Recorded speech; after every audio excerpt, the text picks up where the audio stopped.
Hey headphone people, welcome back to the channel.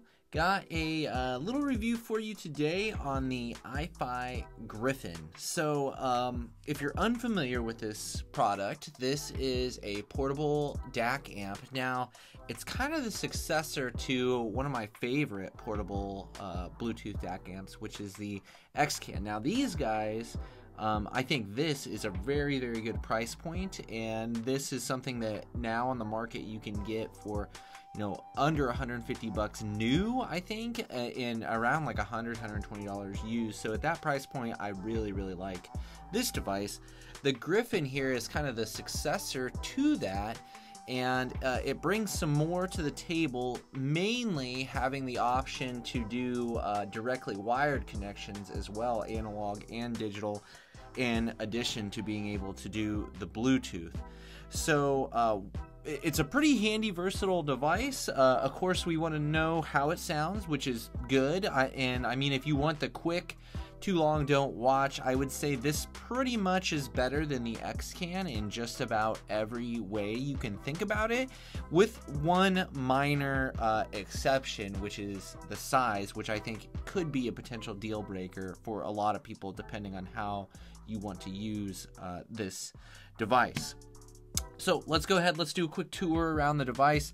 I'll show you what you get with it, and we'll talk about a few of the specs and things like that that you might want to know about it, and then we'll get into sound here.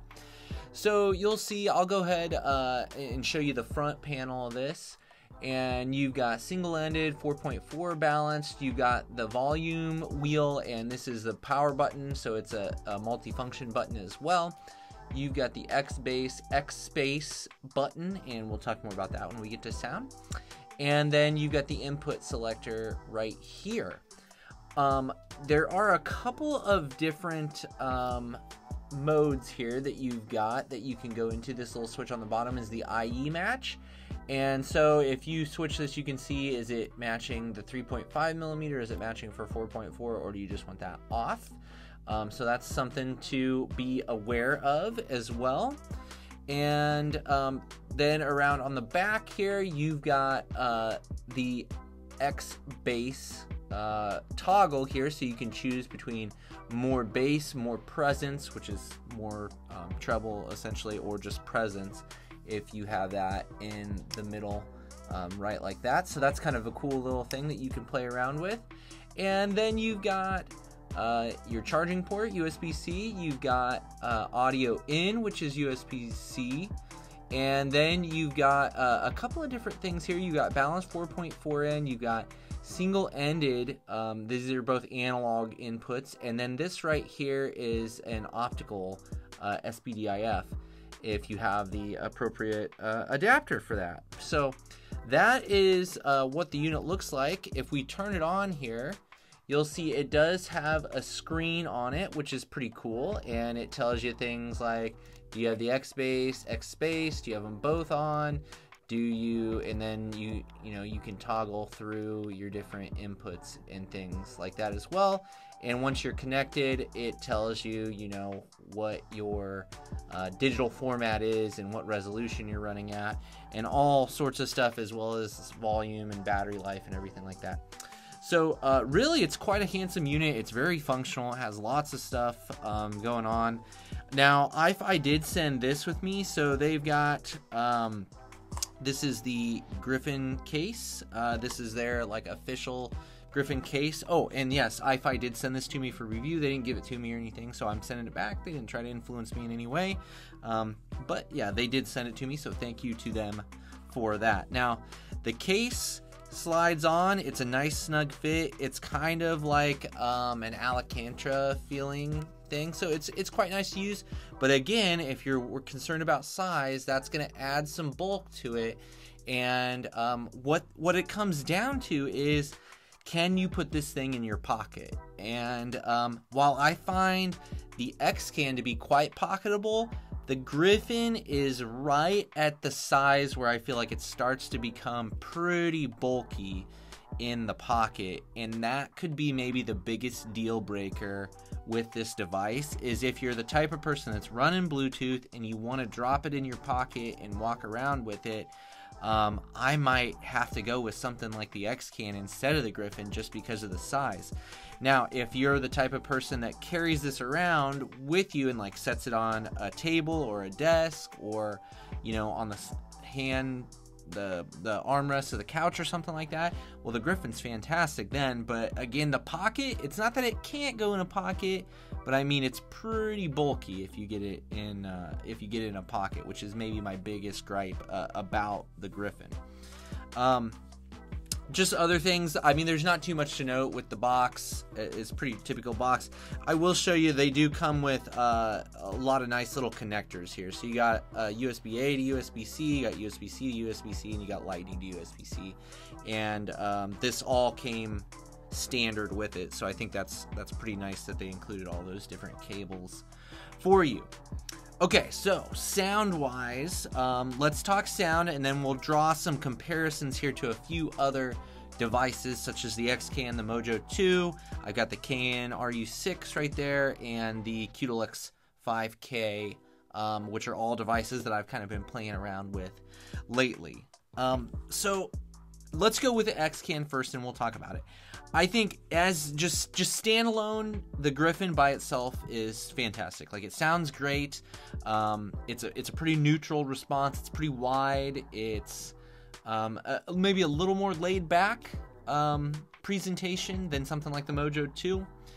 And I really like the way it sounds. I think it sounds great on Bluetooth and wired. I would say wired, the biggest differences I notice is a little bit more space, a little bit wider.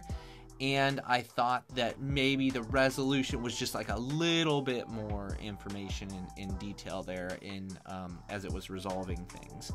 But by and large, I used it Bluetooth because that's kind of where, I mean, that's why I would have a device like this, and that is mainly what I use, you know, my XCan for, but this is only Bluetooth, right? So coming from this to the Griffin, I definitely noticed the Griffin being higher, like more resolving. I definitely noticed that.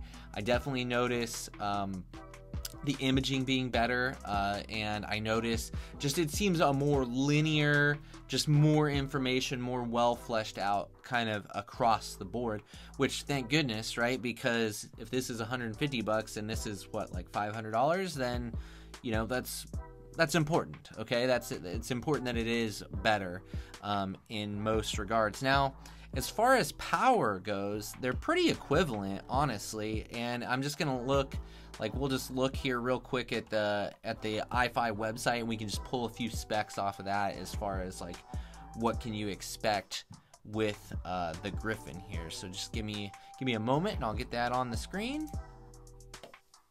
Okay, so this is just iFi's website, right? And we'll just pull a couple of specs off of this. You know, they talk a lot about the Bluetooth being really high quality. They talk a lot about it being, you know, balanced and everything being, you know, independent stages and stuff like that. It's got a Balanced DAC chip in it, is one thing you might want to know. It's got, these are all the different, you know, file formats and things it can do: PCM, DSD, DXD, MQA, you know, just about super high resolution stuff, right? Up to 768 on those things. And so I'd say it's got just about everything you could possibly want for that. When it comes to power, you can see 1,000 milliwatts at 32 ohms from the Balanced. Okay, so this is I think the iCan, I'm pretty sure, has that same rating, and it says up to 6.7 volts. So they talk a lot about being able to drive high impedance headphones, and I mean, I tried it with probably the highest impedance thing I tried it with was the 8XX, which I thought it worked totally fine with. And then I used, you know, OG Clears, Arias, what else? A bunch of IEMs. I found all of it sounded really good with it. No issues came up with any matchings or anything like that. You know, they talk about Bluetooth. You can do, you know, LDAC and aptX and all that stuff. So all kind of latest what? It's Bluetooth 5.1. They talk a little bit, they get a little bit in here on like clocking and things like that. I'm not super familiar with all that stuff, but you know, it's in there if you want to go check it out. With specs, I'm not huge on specs myself, but you know, if you want to go through their website and kind of look through all that information, you know, I would encourage you to do that. Really what I would say is the two things that I noticed the most was just that the balance is significantly more powerful than the 3.5 millimeter. And if you look at the ratings here, we've got a 1 watt at 32 ohms balanced, and then only 320 watts unbalanced. So that gets to be pretty comparable to something like the Qudelix here as far as like power output when you're talking single-ended stuff. So like the best balance power from one of these little devices like this or the BTR5 or something like that is about on par with the single-ended of the Gryphon. Okay, so again, pretty much across the board, I thought the Gryphon sounded better than the XCan, and that's good, right? That's a good thing. Compared to the Mojo 2, I think I prefer the Gryphon myself as far as just the presentation goes in their stock configurations. The Mojo 2 is very resolving and probably pulls out like a little more detail from things, but to me it just sounds like maybe it's a little more forward and sounds maybe a little more digitally, a little more artificial than the Gryphon does. So for me, it's probably a pretty easy choice. Like if I'm choosing between the Mojo 2 and the Gryphon, I'm going to choose the Gryphon because I don't really use all the deep EQ settings that the Mojo 2 has to offer. Like I really don't want to be in there fiddling around with that. And the Gryphon's ability to go Bluetooth just makes it a much more versatile device in my opinion, okay? And for the way I use it. Now, if you're gonna go solely wired and you don't mind using a dongle, I am really loving the Cayin RU6. And this is the Cayin's little R2R dongle, and I just think this thing is phenomenal, personally. And really, for a couple $100, this device sounds really, really good. And you know, I'm considering even just going down to using this as my main DAC. Is that good? But I'll have a whole nother video on that, okay? But the Cayin RU6, if you don't mind a dongle and you don't mind being wired up, I would pick this over either of these other devices that I have on the table right now. The Qudelix 5K I think is worse all around. I don't think it sounds as good as the XCan either. Just so if you're going in terms of like placement here, if you're talking Bluetooth, it would be Gryphon, then XCan, then the Qudelix. If you're going wired, then for me personally, I prefer the RU6, and then the Gryphon, and then the Mojo 2 is kind of where all that stuff lands for me. So I think the RU6, how it bests the Gryphon is I think it's a little more natural, a little more organic. You get just a really great sense of depth with that little device. So I really do like that wired up. But again, I think the Gryphon is a great sounding device, and it adds all of that versatility that it brings to the table. It just makes it a really compelling option, especially if you do a lot of listening on the go and you do want, you know, just like a hi-fi device in your pocket that can pretty much do anything you want it to do. The Gryphon really does kind of suit that need really, really well, I think. The last thing that I want to talk about with the Gryphon in terms of quality is with the X-Bass, X-Space stuff, because I don't use these things a whole lot, but having specifically, I think, the X-Bass feature, and just being able to toggle it on if you feel like just real fast, you don't have to fiddle with any settings or anything like that, you just push the button and it turns on. For some songs on some headphones, I think it's a nice option to have. And I like that you can choose to add treble as well if you want to, or only treble. So I feel like just the simple toggle system and just the push of a button to activate that and take it off, I think is really handy to have. And it is really just a subtle change too in the music, so it's not messing with it a whole lot. It definitely doesn't add like big bloaty bass or anything like that. It's just like a slight, it's just like a couple of dB bump down there to just round out some music if you feel like it's lacking a little bit. And I thought it was implemented really, really well. So where does this sit in the market as far as just price goes and things like that? So for most places, it looks like the Griffin is selling for right at $599. If you look on the used market, I'm sure you could get one closer to $500. Again, I think that's a fair price for everything you're getting here if this is the type of device that you're looking for. If you want to use wired sometimes, if you want to use Bluetooth sometimes, if you want to be able to drive just about any type of headphones, and you just want all of that functionality and portability in a nice little convenient package, and you don't mind having something bulky in your pocket, if you want to put it in your pocket, then yeah, I can wholeheartedly recommend the Griffin for sure. It's a great little device, and I think iFi, like their little portable stuff here, I think if you want a budget option for Bluetooth, I would highly suggest the XCan. I think it sounds better than any of those other little Chi-Fi things like the Qudelix or the ES100 or the BTR5. I would take the XCan over any of those, and if you're looking to step up that quality even more, then the Griffin is the way to go for me personally.